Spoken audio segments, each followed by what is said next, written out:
Mom married her new husband 2 weeks after he moved in and adopts his kids from other women, ignored me and made me babysit them. But in the end, karma hit her hard. Alright, so my mom had me when she was 18, fresh out of high school and totally unprepared. But hey, what teenager is ready to be a parent? My dad? Some guy she met in college? I never met him. And honestly, I'm not even sure he knows I exist. For years it was just me and my mom, bouncing around, figuring things out on our own. But here's the kicker. I didn't even know my grandparents existed until I was like 10 years old. Yeah, my mom didn't want to move back to her hometown or tell anyone about me. She just kept it all quiet, pretending like it was some kind of adventure, just the two of us against the world. And at first, I didn't question it. I thought it was normal to not have family around. But when I started school and saw other kids with their grandparents at events, it hit me. I didn't even know if I had grandparents. One day, out of nowhere, my mom says, "We're going to meet your grandparents." She said it so casually, like we were going to the grocery store or something. I was confused, obviously, because I had never even heard about these people before, and now we're just going to meet them? I asked her all these questions, like, why haven't we seen them before? And, are they nice? She didn't give me any answers, just kept saying, "You'll see." So we pack up our stuff and head to her hometown. It's this small town, the kind of place where everyone knows everyone else's business. My mom was clearly nervous, gripping the steering wheel like it was a lifeline, but I figured it was just the usual nerves. When we pull up to this old house, I'm staring at it, trying to picture who lives there. I'm wondering if these people are going to be like some fairy tale grandparents, super loving and warm, or if they're going to hate me for existing. You know, typical 10-year-old thoughts. Then my mom leans over and says, "I need you to do something for me." She lowers her voice like she's about to tell me a secret, and I'm all ears because, up to this point, she's been so weirdly quiet about the whole thing. She tells me that I'm going to be the one to introduce myself. I was supposed to say something like, "Hi, I'm your granddaughter," and do the whole sad puppy dog eyes routine. Now at this point, I'm a kid who just wants to make my mom happy, so I agree, even though I don't really understand what's happening. All I know is that my mom seems anxious, and I'd been trained by then to do whatever it took to keep things smooth between us. So we walk up to the door, and she's all smiles. But it's this forced smile that's kind of creepy when I think back on it. My grandparents answer the door, and I just blurt out, "Hi, I'm your granddaughter," like it's some big reveal. They stand there, stunned. It's awkward, really awkward. My mom is standing behind me, nudging me forward like I'm supposed to put on some kind of show. I can feel their eyes on me, scanning, trying to understand what they're even looking at. At this point, I realize they had no idea I existed. None. My grandma covers her mouth, and my grandpa just keeps staring. It's like they're trying to solve a puzzle without all the pieces. I start feeling weird, like maybe I'm intruding or something. But before I can react, my mom jumps in and tries to smooth it over with some fake laughs and a story about how she's been meaning to introduce us, but just hadn't gotten around to it. She goes on, and I'm just standing there, feeling like an outsider in my own family. She keeps telling them how great it's been, just her and me, and I'm listening, trying to figure out where this version of our life even came from. She talks like we've been living some fairy tale life, just me and her against the world. Meanwhile, I'm realizing more and more that I don't know anything about her past or why we've been on our own this whole time. Finally, after what feels like an eternity of awkward conversation, she drops the real reason we're there. She wants us to stay with them for a while. But instead of asking them herself, she nudges me and whispers, "Go on, ask them." So there I am, 10 years old, looking up at these strangers who just found out I exist, and I'm supposed to ask if we can live with them. I feel like I'm betraying them somehow, like I'm some pawn in this weird game my mom is playing, but I do it. I look at them with the biggest, saddest eyes I can manage, and ask if we can stay with them for just a little while. I even say it the way my mom coached me, making it sound like it's just this small favor, nothing major. My grandma's eyes tear up, and my grandpa looks at me with this softness I'd never really seen before. I could tell they didn't know what to say. They just stood there processing it all, and finally they agree. They say we can stay. And my mom? She's all smiles, acting like this was her plan all along, like she'd finally decided to reconnect with family or something. But I knew better. I could see it in her eyes that this wasn't about family. It was about her needing a place to crash. Living there was weird, to say the least. My mom made me keep up this charade, like I was some well-behaved kid from a stable family, but I felt like an outsider. I remember seeing old photos of my mom with her siblings and cousins on my grandparents' walls, and I'd stare at them, wondering why I was never in any of them, why I didn't know these people sooner. My grandparents tried to make me feel welcome, but I could tell they were thrown off by the whole situation. They'd ask me questions about school, about where we'd been living, and every time I'd start to answer, my mom would step in and change the subject. She didn't want them knowing much about our life.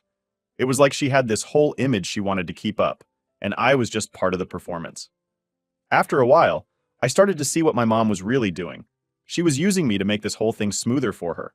Every time I started feeling comfortable, she'd pull me back into her little web, reminding me that I needed to play nice and keep quiet about certain things. I felt like I was carrying her secrets on my shoulders, secrets I didn't even fully understand. Looking back, I don't know why I went along with it. Maybe I just wanted to keep the peace. Maybe I thought it'd be worth it if it meant I'd finally have family in my life. But I knew even then that this wasn't normal. This wasn't how family was supposed to be. So after we settled in with my grandparents, I thought things might get better, like maybe I'd get to have a normal family life. I figured my mom would change now that we were around people who actually cared about us. But that didn't happen. If anything, things got worse. My mom was always on edge around my grandparents, like she was trying too hard to fit in. She would act overly sweet and helpful, which was not her usual style. I didn't think much of it at first, but then I started to realize that she was only putting on this show for my grandparents. Around them, she was the loving mom who was finally reconnecting with her family.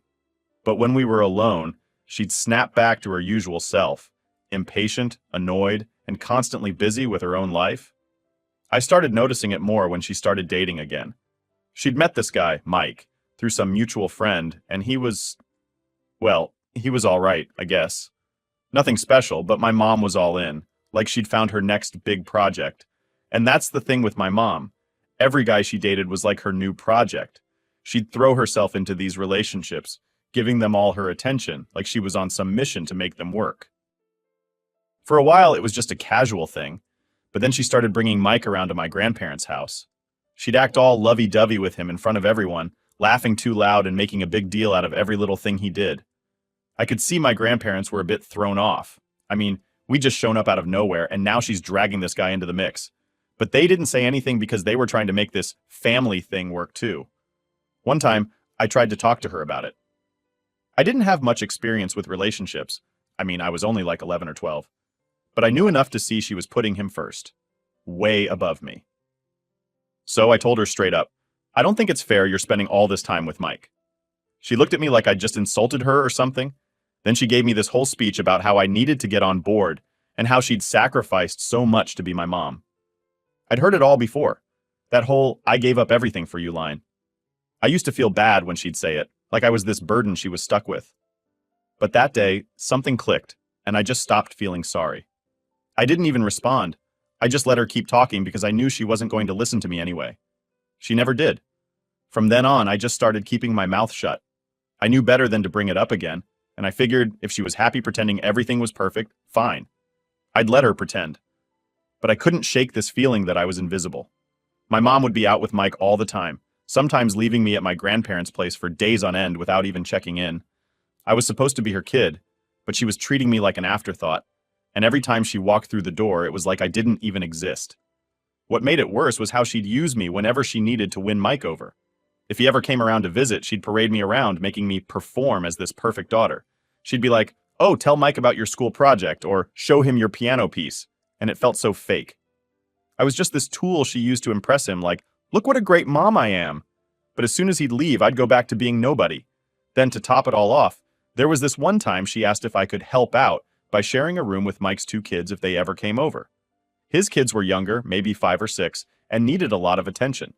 My mom was just going on and on about how it would be good for me to have siblings and a bonding experience. But all I could think was, are you serious? She wanted me to squeeze into my own tiny space with 2 kids I barely knew, just to make her boyfriend feel more at home. I tried to push back, saying it wasn't fair, and she got mad. Really mad. She said I was being selfish, that I needed to grow up and understand that she needed a life too. She kept hammering in that same line about how much she'd sacrificed and how this was her chance at happiness. I'd never seen her so intense about anything. After that, I just gave up. I knew there was no point in arguing. She wasn't going to listen. I was tired of feeling like a burden, tired of trying to get her to see me as more than just some problem to deal with. So I did what she wanted. I shared a room with these random kids whenever they came over, and I pretended to be happy about it.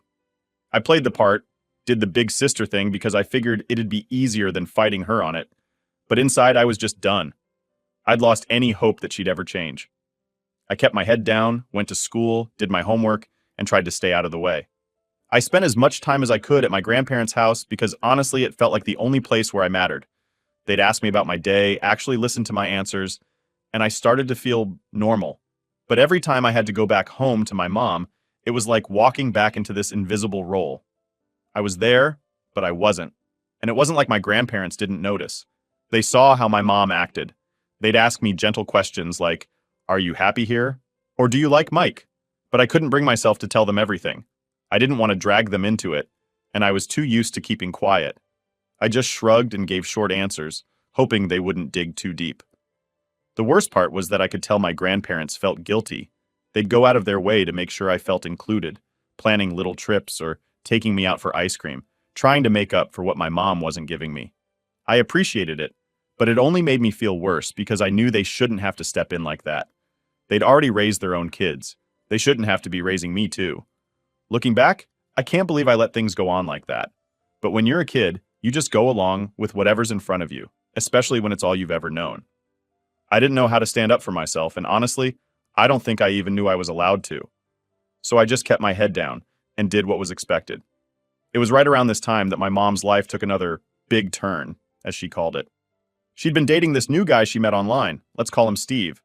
They started chatting during that lockdown when everyone was stuck at home, and I guess things escalated pretty quickly between them. Before I knew it, she was calling him her soulmate and going on and on about how amazing he was. I didn't pay much attention at first, honestly. I'd seen this happen so many times before that it didn't even faze me anymore. But this time it was different. Within a year of dating online, she decided to pack us up and move into his place. I didn't get a say in it, of course. One day she just sat me down and said, "We're moving in with Steve." She said it like she just announced we were going on a weekend trip or something. There was no, "What do you think?" or "Are you okay with this?" Just a done deal. In 2 weeks, we packed up and moved into Steve's house, which was in another town, far enough that I'd have to change schools and start over. When we got there, it wasn't just Steve.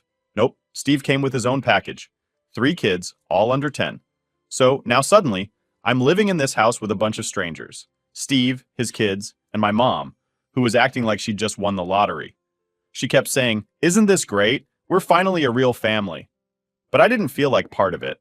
I felt like an intruder in their happy little setup. The house itself was small, and with that many people crammed in, it felt even smaller. The kids were loud, constantly running around, yelling, and basically doing whatever they wanted. Steve wasn't much of a disciplinarian. He'd just laugh and tell them to calm down if they got too rowdy, but that was about it. My mom, on the other hand, was all about impressing him. She'd act like Supermom, helping his kids with their homework, playing with them, making them snacks, all the things she'd never done for me. I tried to stay out of the way as much as possible. I'd sit in my room, which I shared with Steve's youngest daughter, and just read or listen to music, anything to block out the noise. But no matter how much I tried to keep to myself, my mom always found a way to drag me back into the chaos. She'd make me play with Steve's kids, saying it was good bonding time, or she'd call me into the living room to help with chores while everyone else just relaxed. I was like a built-in babysitter, maid, an extra pair of hands for anything she needed. It didn't take long for me to realize that I was the outsider here. My mom had become more involved with Steve's kids than she'd ever been with me. They were younger, sure, and I guess in her mind, that meant they needed more attention, but it hurt. I was still her kid, wasn't I? But the way she acted around them, it was like she was trying to make up for something. She'd laugh and joke with them, do little things to make them happy, like tuck them into bed or help them with projects for school. I don't remember her ever doing that stuff for me. Then came the big surprise. A few weeks after we'd moved in, my mom gathered everyone in the living room, all excited, and announced that she and Steve were getting married. She was practically glowing, looking around at us like she'd just delivered the best news of our lives. Steve's kids were jumping up and down, cheering. Meanwhile, I just sat there, stunned. I hadn't even gotten used to living with these people, and now she was marrying him. This was going to be my life, like, forever? She looked over at me, probably noticing my lack of excitement, and gave me that "don't ruin this" look. I forced a smile, did the whole "wow, congratulations" thing, but inside I was just numb. All I could think about was how this felt more like her dream than mine. She'd always wanted that perfect family setup, and I guess she finally found it. But I didn't fit in here. I was just there, blending into the background while she was front and center, playing the role she'd always wanted. The wedding itself was weird. It was super low-key, just a quick ceremony in their backyard with a few of Steve's friends and some family. My mom didn't even invite my grandparents, which stung because they were the only family I felt connected to. I asked her why, and she shrugged it off, saying something about wanting to keep it intimate. I knew it was because she didn't want any reminders of her past life. She wanted this clean slate, her shiny new family, without anything that might mess up the picture she was trying to paint. After the wedding, things just got worse. With Steve's kids officially becoming her real family, my mom started treating me more like the live-in help than her daughter. She'd assign me chores, extra tasks around the house, saying it was only fair since we were all one big family now. But the only family part I saw was me doing more than my share of the work. Steve's kids? They got away with everything. If they made a mess, I'd be the one told to clean it up. If they didn't finish their homework, I'd get dragged in to help them. I was the unofficial fixer of everything they didn't feel like handling. I tried talking to my mom about it once. I sat her down and told her how I felt left out, like I didn't belong here. She listened for about 5 seconds before launching into a guilt trip about how I should be grateful for having a family, and how hard it was for her to make everything work. She made me feel like I was being selfish for even bringing it up. So, I let it go. What else was I supposed to do? Steve wasn't much better. He'd act polite enough around me, but I could tell he didn't really see me as part of the family either. To him, I was just my mom's baggage, someone who came along with the package deal. If I ever needed something, like help with schoolwork or even just a ride somewhere, he'd act annoyed, like I was asking for the world. But his kids? They got whatever they wanted, no questions asked. It was clear who the real family was in his eyes, and it definitely didn't include me. So, I adapted. I stopped asking for anything, stopped trying to be part of the family. I went through the motions, did my chores, kept my head down. I figured if I just stayed out of everyone's way, maybe things would be easier. My grandparents were the only ones who noticed something was off. They'd call and ask how things were going, and I'd always say, "It's fine." But I think they knew, deep down, that I was lying. Living there was like being a ghost in my own life. I was there, but I wasn't really seen. It was like the whole world was moving around me, with everyone else laughing, making memories, and living their lives, while I was just existing. And the more I thought about it, the more I realized that this wasn't a family. It was just a setup, a picture-perfect scene that looked great on the outside but felt hollow inside. I didn't know what to do about it, so I did nothing. I just kept going, day by day, hoping that maybe, somehow, things would change. But deep down, I was starting to accept that I'd always be second place, always the one on the sidelines, watching everyone else live the life that I was never really a part of. Living with my mom and her new family was like being in a constant cycle of frustration and feeling invisible. I thought it would get better over time, or that I'd eventually get used to it. But the longer I stayed, the more I realized that nothing was going to change. It wasn't just a phase or a transition period. This was my life now, and I was starting to feel trapped in it. That's when I began spending more time with my grandparents. At first, it was just weekends here and there, just to get a break from the chaos at home. But as time went on, it became my escape. My grandparents welcomed me with open arms every single time. They didn't ask me to be anything other than myself, and I didn't have to keep up some happy family act around them. They were just there for me. My grandma would make me breakfast, sit with me, and actually ask about my life, and not in that fake way that my mom did, where she was only half listening. My grandparents genuinely cared. My grandpa would ask about school, and I could tell he remembered details I'd told him from weeks before, which was something new for me. With my mom, I'd be lucky if she even remembered what grade I was in. I started to feel comfortable with my grandparents in a way I never did at home. I could breathe there. I didn't have to be the helper or the big sister or anything. I could just be me. And for the first time in a long time, I felt like I mattered. It felt like I actually belonged somewhere, and that feeling became addictive. I began dreading going back to my mom's house after each weekend. The contrast between the two places was just too much. One Sunday night, as my grandma was dropping me off at my mom's, she noticed I was quiet. She asked me if everything was all right, and I don't know what came over me. But I just started crying. I think I'd been holding it in for so long that the second someone genuinely asked, it all just poured out. I told her everything, how I felt like I was just a second thought, how my mom barely seemed to notice me unless she needed something, and how I felt more at home with them than I did in my actual house. My grandma listened without interrupting, which was new for me. When I finished, she just hugged me and told me that I was always welcome with them. She said that if I ever wanted to stay longer, I just had to let her know. She didn't push it, didn't make a big deal out of it. She just let me know I had options. That night, as I lay in bed back at my mom's, I couldn't stop thinking about what my grandma had said. I felt this weird mix of relief and guilt. The idea of living with my grandparents full-time sounded amazing, but at the same time, I felt bad for even considering it. Like, would I be abandoning my mom? Was it selfish? But then I thought about how she'd barely notice I was gone, and the guilt started to fade. Over the next few weeks, I kept going back and forth in my mind, trying to decide what to do. Every time I spent the weekend at my grandparents' house, it felt like the decision was already made. I was happier there. I didn't have to tiptoe around anyone's feelings or pretend to be part of a family I didn't feel connected to. And every time I went back to my mom's, the difference was glaring. Finally, one Friday afternoon, after a rough week at school, and a particularly awkward dinner with my mom, Steve, and his kids, I decided I was done.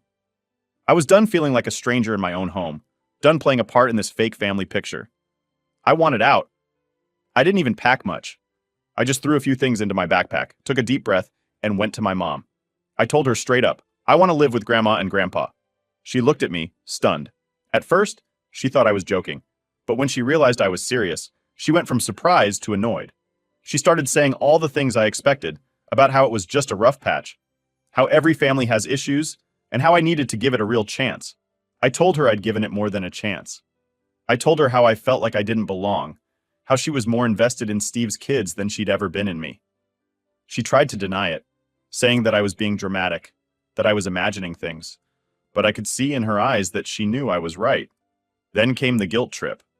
She started talking about how hard she'd worked to give us a family, how much she'd sacrificed, and how I was making it harder for her by wanting to leave.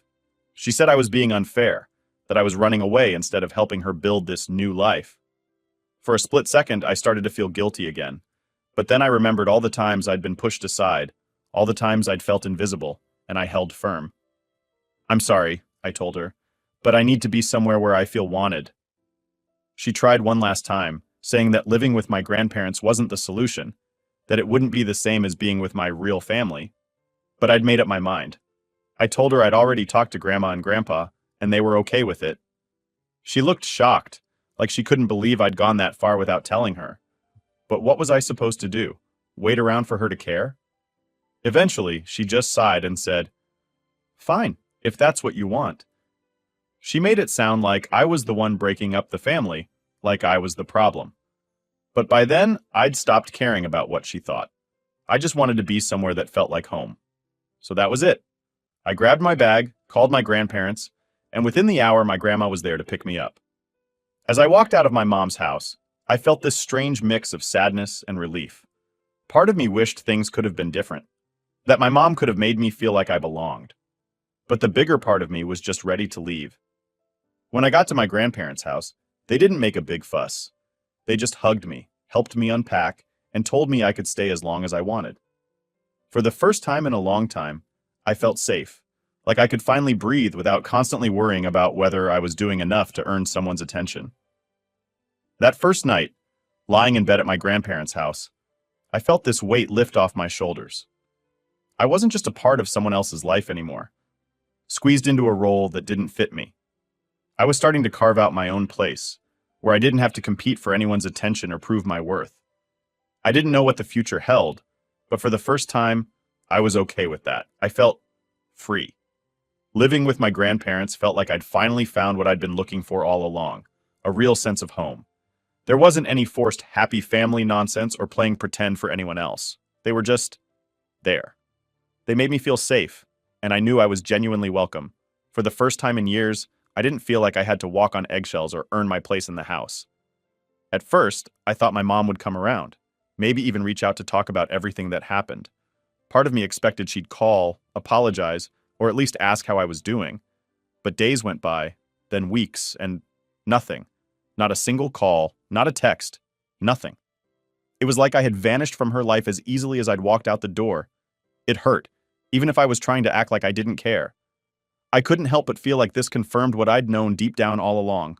I was never her priority. My grandparents never brought her up, but I could tell they were waiting to see if she'd come around too. They'd glance at the phone when it rang, or my grandma would check her texts more often than usual. I guess they were hoping she'd come to her senses, just like I was. But she didn't. And over time, I just accepted it. I realized that I didn't need her approval to feel happy. Not anymore.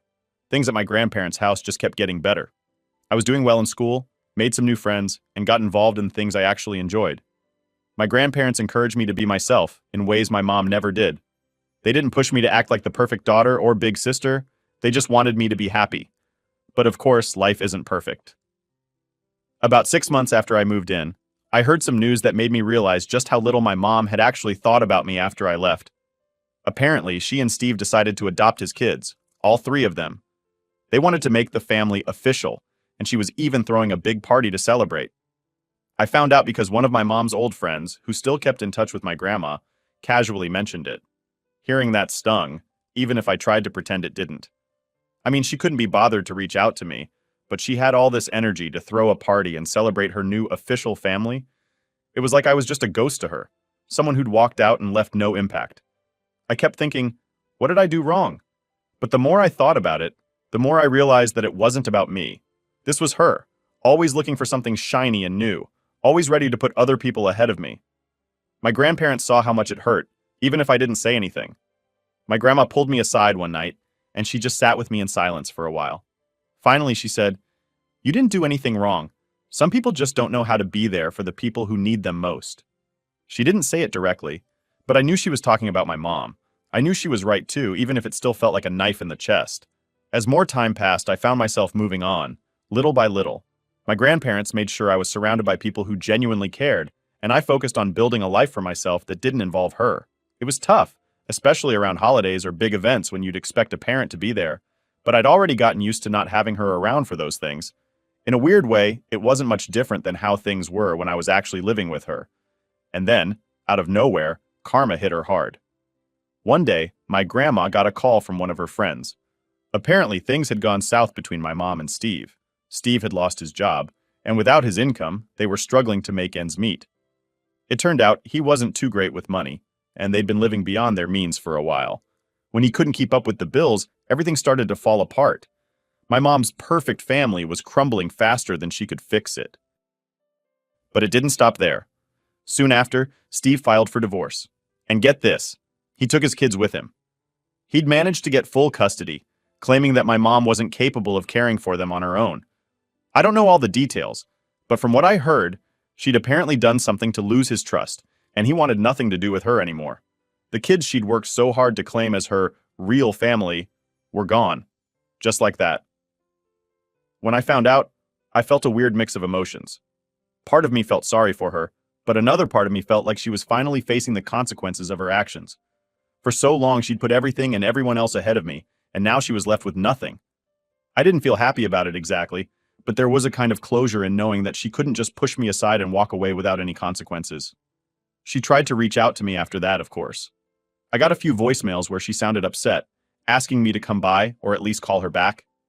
But by then, I was done. I'd spent so much of my life trying to get her to care, trying to be enough for her, and it had never been enough. I wasn't about to go running back just because things had gone bad for her. I stayed with my grandparents, focusing on building the life I wanted, without her influence hanging over me. I was done being her backup plan, the person she could fall back on when her other relationships didn't work out. I had my own family now, people who actually saw me and cared about me for who I was, not for how I could fit into their life plan. Looking back, I don't regret my decision to leave. In fact, I wish I'd done it sooner. Living with my grandparents gave me a chance to finally be myself, to build a future that didn't revolve around trying to be what someone else wanted me to be. My mom had her chance to be a part of that, and she chose to focus on her own needs instead. That's on her, not me.